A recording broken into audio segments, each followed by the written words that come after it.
let's make some coffee.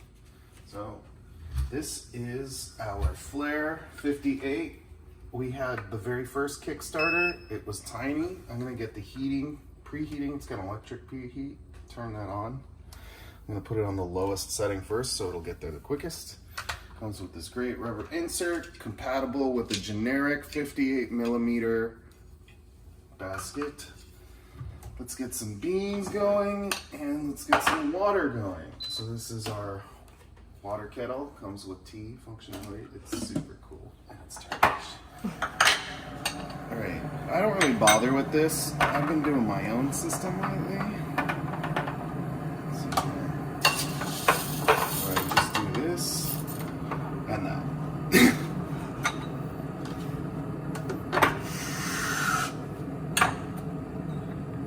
And I'll show you why that's all that's necessary in 2 seconds. So this is heating up. This is heating up.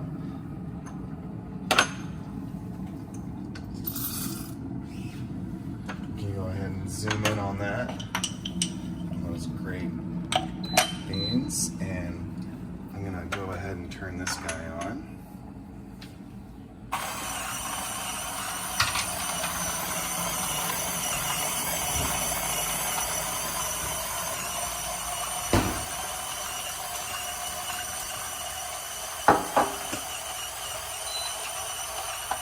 That burns.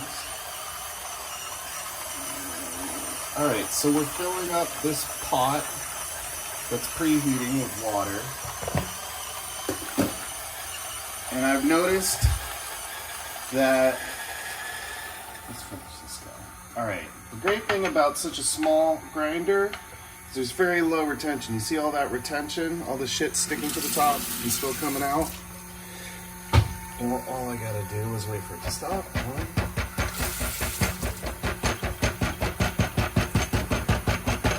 There you go, no more. This creates one of those little air baffles. All right, so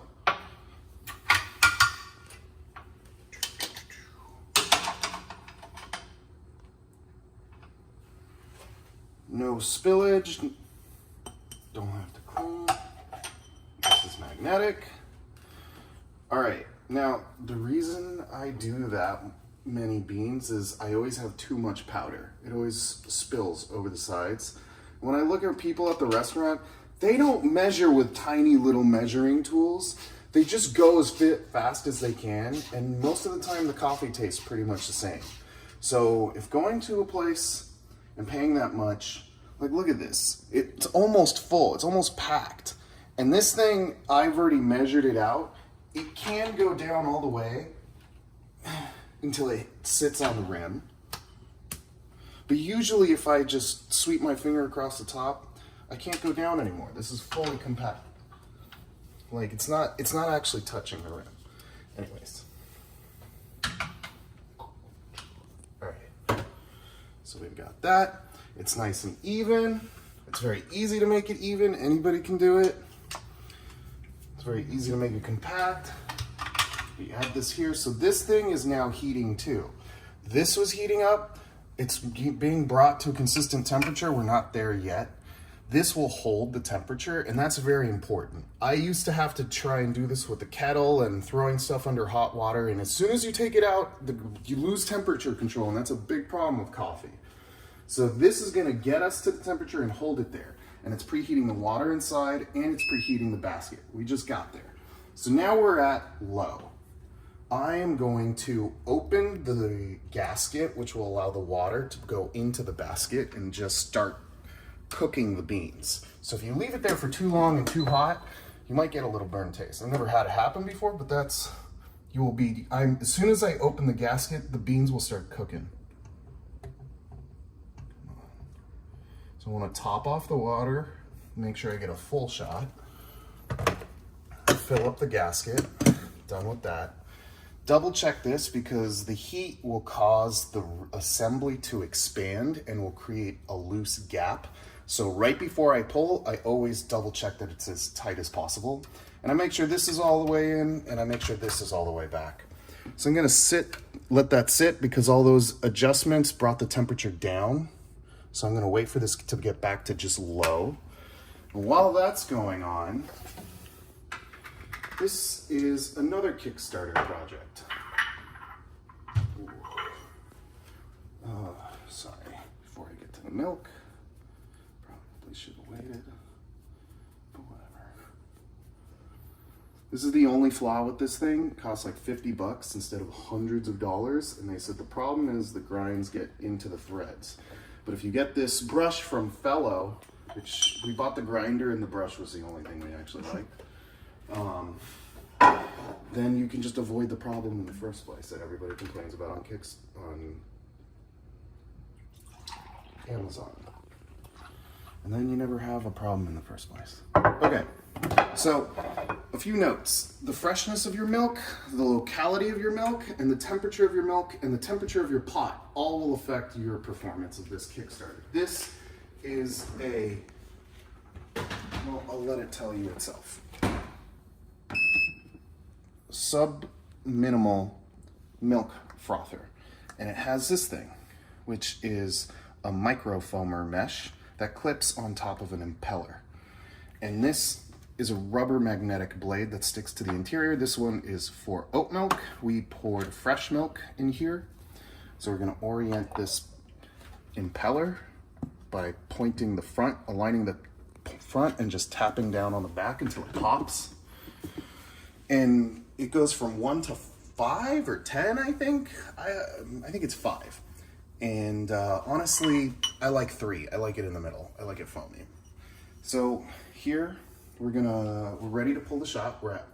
We've reached low, so I'm gonna bump it up since we're ready to go. And I like to do this with my coffee because the lower the cup is from the spout, the more splashing you get. So this will reduce the mess. And you're gonna see I do something after I pull the shot, kind of interesting. But okay, we're ready to go. So we're still preheating to medium, but we've achieved low. This is still tight and snug. This is good, this is good, this is clean. 1, 2, 3, and we're gonna pull our shot. So I'm keeping the pressure in the red here.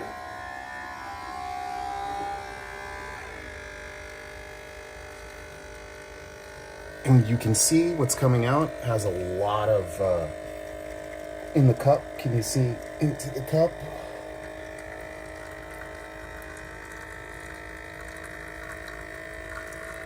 It's got a lot of cream.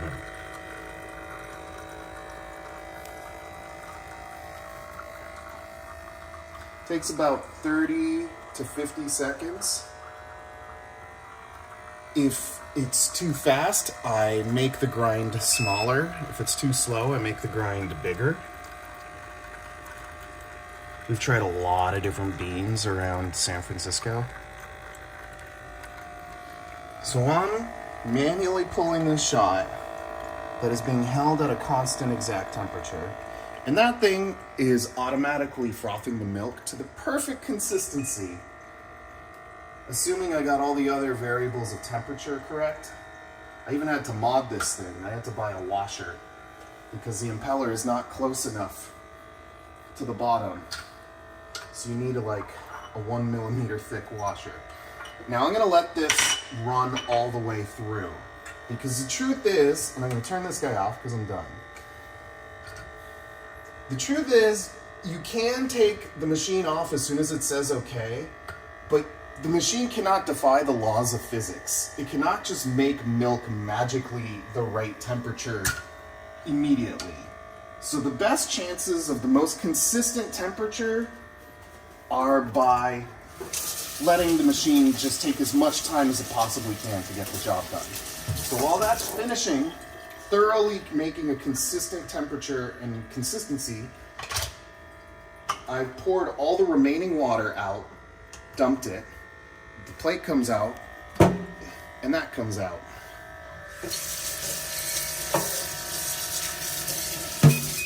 And my parts are clean. Now we have milk ready to go. You have to take it off immediately.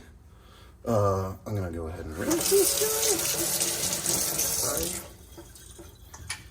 guy. And it doesn't look too bad, looks pretty silky. Had some inconsistent problems if I rinse with hot water. I am not a professional, that's for sure.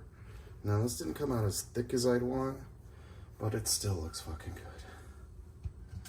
All right, ready?